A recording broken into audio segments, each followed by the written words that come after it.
Tonight, tax revenue is plummeting. Everyone's broke, so how can the taxman collect more to pay for rocketing public spending? What about the tax havens, the bounty bar islands where critics say the rich hide their money from the taxman? Tax havens are estimated to be costing UK revenue at least £18.5 billion, that's $25 billion every year.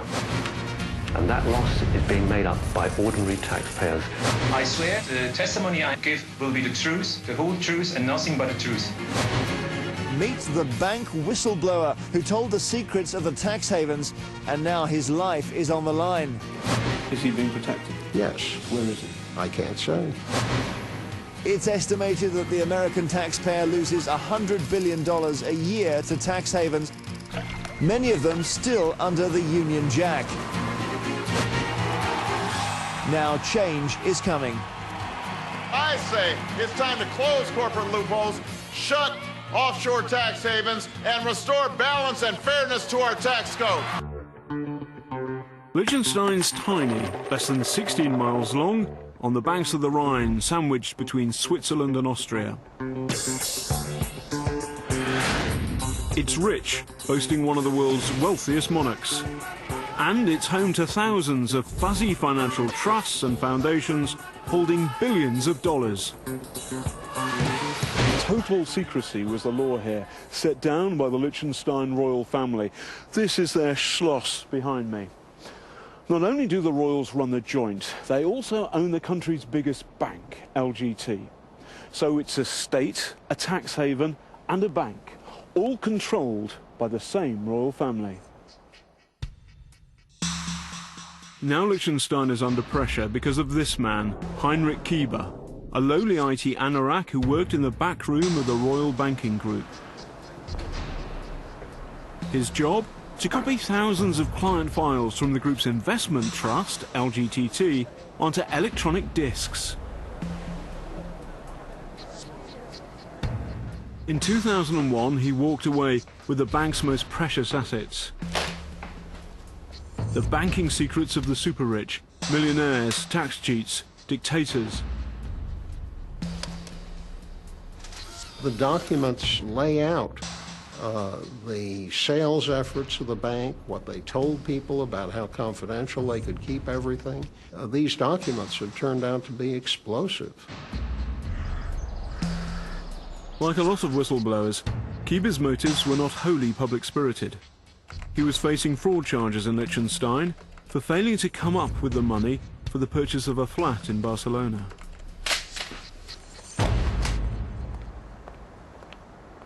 In early 2003, after he quit the bank trust, he wrote to its royal bosses seeking their help to get the charges dropped, and he let them know he'd copied the disks. He was threatening to release this data unless the head of state was doing something about these unfair charges. We looked at it and we considered it attempted coercion, and we prosecuted him on those charges as well. Kieber was sentenced to 4 years. Then the LGT Royal Banking Group paid for his appeal. After agreeing to return the electronic disks, Kieber walked away, a free man. I was suspicious already at that time that there is a good risk that we would hear from Mr. Kieber again. Yes, you've guessed it. He'd copied the copies. In the old days, one lonely whistleblower like Heinrich Kieber wouldn't have troubled the mighty royal house of Liechtenstein. But today, Kieber has a new and powerful friend. Not here, but here. It was in this building in Washington, D.C. that Senator Obama sponsored the Stop Tax Haven Abuse bill. And here, too, that the world finally got to hear about what really goes on inside Liechtenstein. For Senate investigators hunting for tax secrets of the super-rich, Kieber's disks were pure gold. Good morning, everybody. About 50 tax havens operate in the world today. Their twin hallmarks are secrecy and tax avoidance. The man behind the silhouette is Heinrich Kieber. Tax officials around the world tuned in to hear this. I began to realize the very questionable business the LGT was often involved in and the dubious clients they were serving. The kind of business that goes beyond just facilitating massive tax evasion.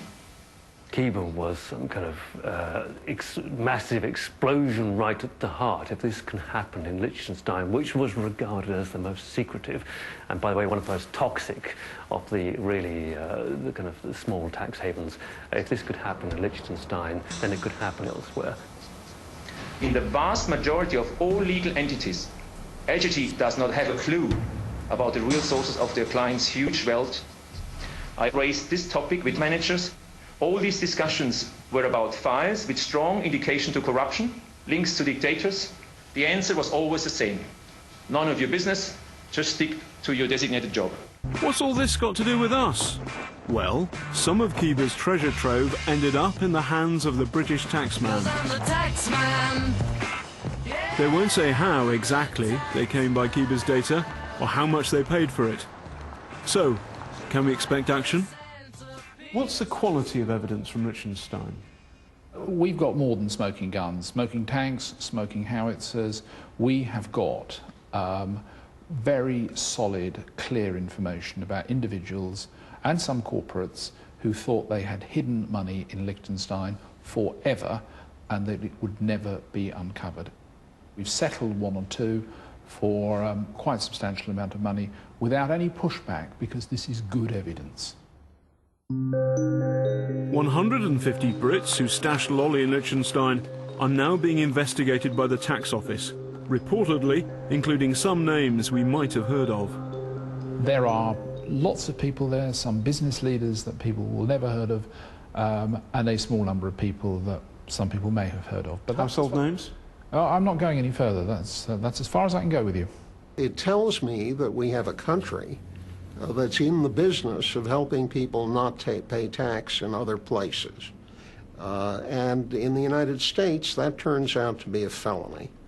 And if the family business of the absolute monarch of this place is a felony, you don't have a country, you have a criminal enterprise. Welcome to Westfield, London.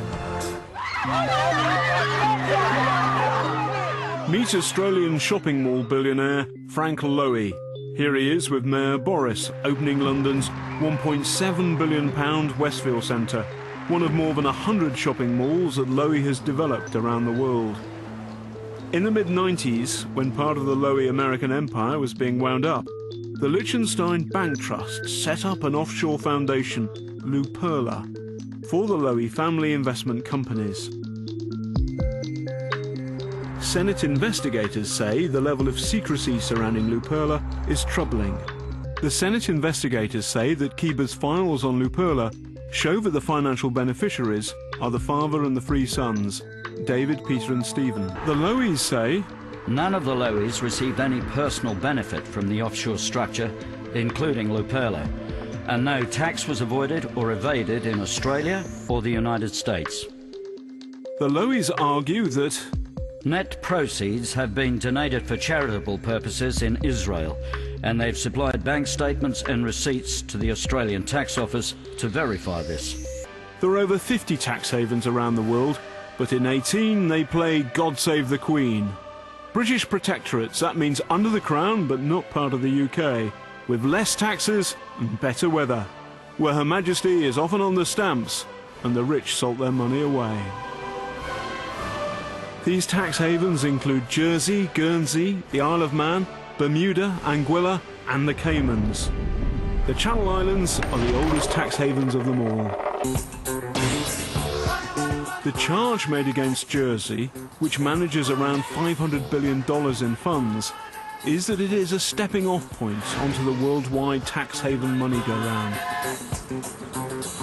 Once you're on it, it's not that hard to remain one jump ahead of the tax authorities. The tax authorities in the UK get all the information they need about bank deposits in Jersey, Guernsey, the other territories that we are talking about. We've seen a good deal of progress. There's more still to come.